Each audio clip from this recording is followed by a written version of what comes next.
Alta Club in Salt Lake City, where lobbyists and businesses were invited, and they came and made donations.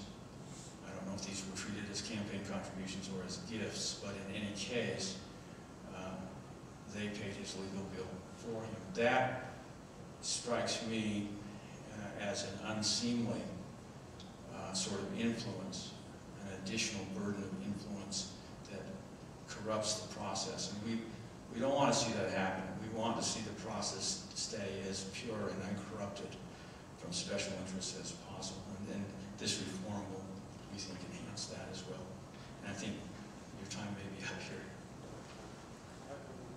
You can come back around if nobody else has questions. But I just wanted to piggyback on the makeup of the commission also, because in the initiative it does say that among the factors that we would have the legislative leadership consider in getting their pool is someone's reputation for integrity and ethical behavior and leadership and service record, so that we are looking for people who are known for having been community leaders, good service, not necessarily leaders, but good service records, maybe leadership records, and a reputation for integrity. And that's part of the criteria that's written into the initiative. And I also wondered if part of what your question was asking is if the initiative that we have written, we cannot now tinker with. When we filed with the Lieutenant Governor, that was it. And that is, if we can gather enough signatures, what will appear on the ballot. So that we're not free at this point to go in and change it. If that was part of what you were getting at. Don't know if it was. I would say that we didn't make up this process. This process is dictated by state statute. We can't rewrite the statute, obviously, either. And so, if I were to do it in my ideal world, I would put a proposal out there, hold these hearings, take comments, thoughtful comments, such as those posed by this gentleman, and consider those as possible changes to what had been drafted, then file it in its final form and go forward to gather signatures. But that's not the way the process currently is structured. It says, file it, it's written in stone, we can't change it, hold your hearings. After you hold your hearings, then you can start gathering signatures. That's what we're living with. I guess that's what part of the question was, the legality of this initiative.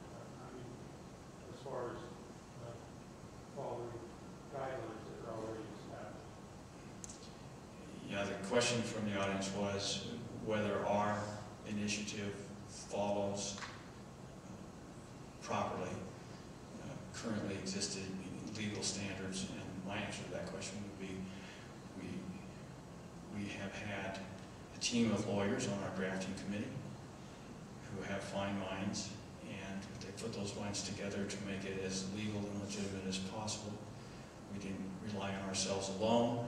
We sent what we had drafted to a number of other lawyers and scholars and professors and asked for their input and guidance if we had made structural errors or legal errors or constitutional errors, just asking them to read behind us and double check us. And all of that collective effort combined gives me confidence that what we have is a legal bill and a constitutional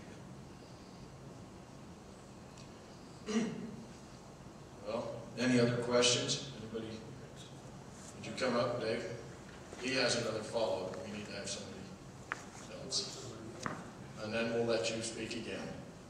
We're supposed to live in 2 minutes, but I'm Dave Anderson. I work for the local newspaper here. I'm sorry if you've already covered this, but my question is about penalty phase.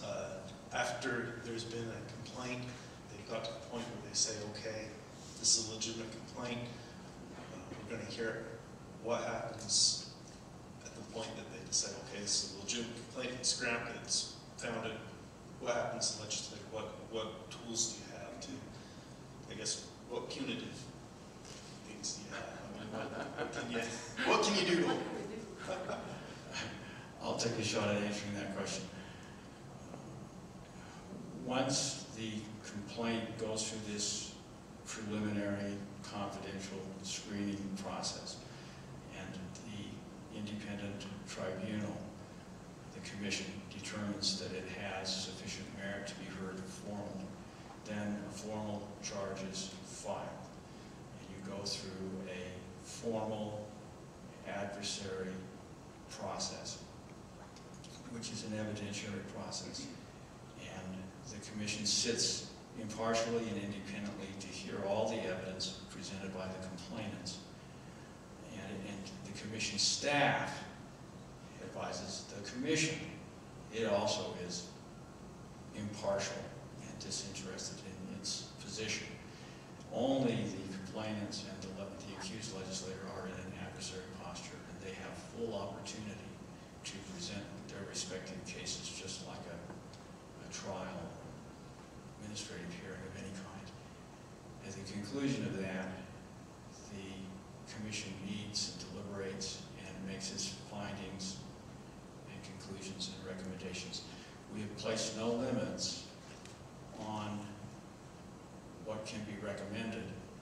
They can recommend what they deem to be appropriate. They can tailor the recommended remedy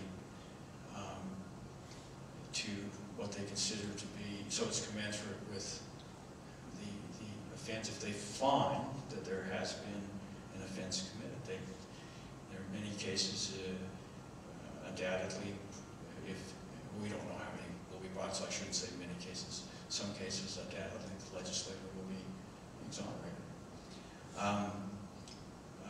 But at that stage, it goes to the House or the Senate.